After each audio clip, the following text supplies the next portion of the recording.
Excella Education Study in USA assured scholarship. Contact 9881 96666. 2024 సార్వత్రిక ఎన్నికల్లో విజయమే లక్ష్యంగా అనేక నియోజకవర్గాల్లో వైఎస్ఆర్ కాంగ్రెస్ పార్టీ అభ్యర్థులు మార్చింది.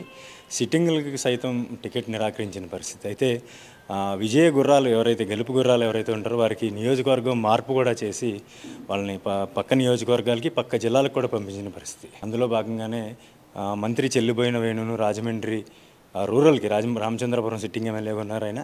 అక్కడ నుంచి రాజమండ్రి రూరల్ నియోజకవర్గానికి పంపించడం జరిగింది. ప్రస్తుతం వాళ్ళ అబ్బాయి నరేన్ మనతో ఉన్నారు, ఆయనతో మాట్లాడే ప్రయత్నం చేద్దాం. సరేంటి రాజమండ్రి రూరల్ నియోజకవర్గానికి ఇన్ఛార్జిగా వేశారు, రామచంద్రపురం నుంచి రాజమండ్రి రూరల్ ఎటువంటి ప్లాన్తో ముందుకు వెళ్తూ ఉన్నారు? ఎందుకంటే ఇక్కడ 2019 ఎన్నికల్లో కొంచెం ఇబ్బంది పడ్డ పరిస్థితి. ఇప్పుడు ఏ ప్లాన్తో ముందుకు వెళ్తూ ఉన్నారు? ప్లాన్ అంటూ చాలా క్లియర్ అండి. ఇది 2019 ఎన్నికల్లో ఓటమి చెందడానికి రకరకాల కారణాలు ఉన్నాయి. అది ఇక్కడ ప్రజలను అడిగిన కార్యకర్తలను అడిగినా చెప్తారు. అయితే జగన్మోహన్ రెడ్డి గారికి మాకు ఉన్న ఒక యూనిక్ రిలేషన్షిప్ ఏంటంటే, మాకు ఇది కావాలని మేము ఎప్పుడు అడగలేదు. ఆయన వేణుగారి సమర్థతను చూసి ఆయన క్యాపబిలిటీని బట్టి ఆయనే నిర్ణయించారు, ఇక్కడైతే ఈ పనికి నువ్వు సూట్ అవుతావు, ఈ పని అయితే నువ్వు బాగా చేస్తావని. రామచంద్రపురం మమ్మల్ని అపాయింట్ చేసినప్పుడు కూడా మేము రామచంద్రపురం అడిగిన కాన్స్టిట్యున్సీ కాదు, ఆయనే అక్కడికి వెళ్ళి మీరు పోటీ చేయాలని ఆయన సూచించడం ద్వారా ఆయన చెప్పింది చేసాం అంతే. అలాగే 5 సంవత్సరాలు అక్కడ అంతే కష్టపడడం, ఈరోజు రేపు పొద్దున్న రామచంద్రపురం గెలిపేదానికి తార్కం అవద్దు, మనం ఎంత బాగా పనిచేసాం అనేది.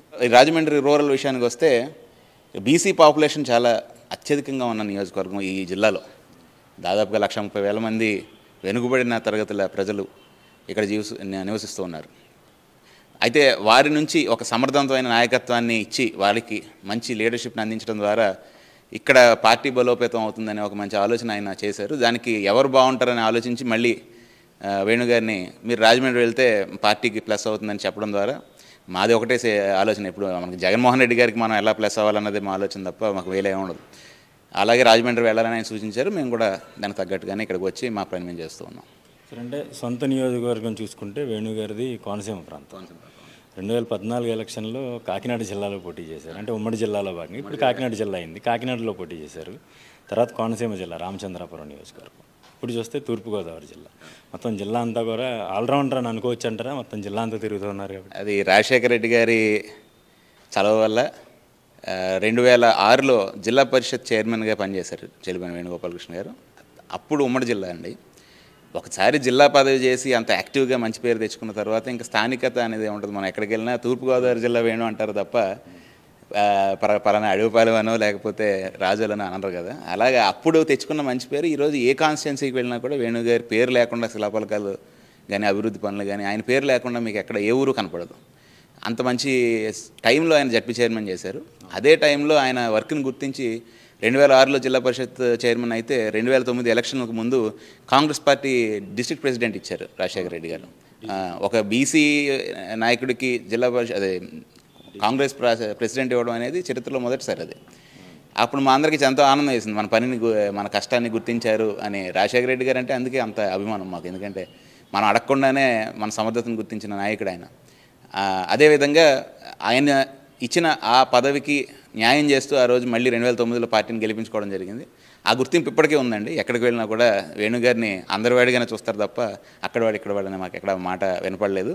మా అదృష్టం ఇది. యాక్చువల్గా మీరు మీ క్వశ్చన్ ఎలా ఉన్నా కూడా మేము కోనసీమలో పోటీ చేసాం, కాకినాడలో పోటీ చేసాం, ఇప్పుడు రాజమండ్రిలో పోటీ చేసాం. ఎక్కడైనా పోటీ చేసే అర్హత సంపాదించుకోవడం అనేది మాకు ఎంతో ఆనందదాయకమైన విషయం. అది I feel proud about it.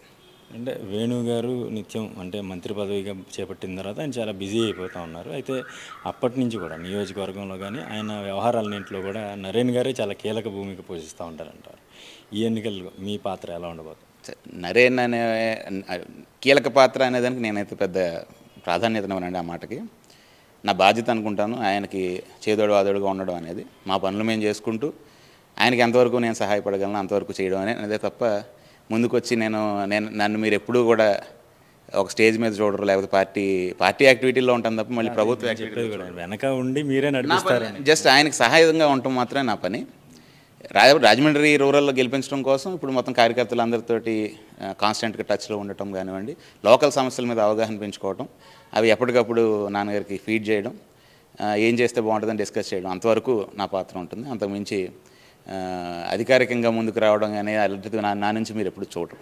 జిల్లా పరిషత్ చైర్మన్గా వేణు పనిచేసిన కాలం నుంచి కూడా జిల్లా వ్యాప్తంగా కూడా ఆయనకు ఉన్నటువంటి పరిచయాల్లో భాగంగా జగన్మోహన్ రెడ్డి కానీ అంతకుముందు రాజశేఖర రెడ్డి కానీ ఈయన గుర్తించి సముచిత స్థానం ఎప్పటికీ రాజకీయాల్లో కల్పిస్తున్నారని కూడా నరేన్ చెప్తా ఉన్నారు. మంత్రిగా బాధ్యతలు నిర్వహిస్తున్న సమయంలో తాను వెనుకుండి కూడా అన్ని కార్యక్రమాలని చక్కబెట్టే పని కూడా నరేన్ గారు సమర్థవంతంగా నిర్వహిస్తూ ఉన్నారు. అయితే రాజమండ్రి రూరల్ నియోజకవర్గంలో విజయమే లక్ష్యంగా, ఎందుకంటే ఇక్కడ 2019 ఎన్నికల్లో వైఎస్ఆర్సీపీ రాష్ట్ర వ్యాప్తంగా ఫ్యాన్ గాలు వీచినప్పటికీ కూడా ఇక్కడ ఈ రాజమండ్రి రూరల్ నియోజకవర్గంలో మాత్రం కాస్తంత ప్రతికూల పరిస్థితులు కనిపించాయి. ఆ ప్రతికూల పరిస్థితుల్ని అధిగమించేందుకే వేణు లాంటి ట్రబుల్ షూటర్ని ఇక్కడికి పంపించడం జరిగిందని కూడా వాళ్ళ కుమారుడు నరేన్ చెప్తా ఉన్నారు. రాజమండ్రి నుంచి నేను శ్రీధర్, ఐటీ న్యూస్.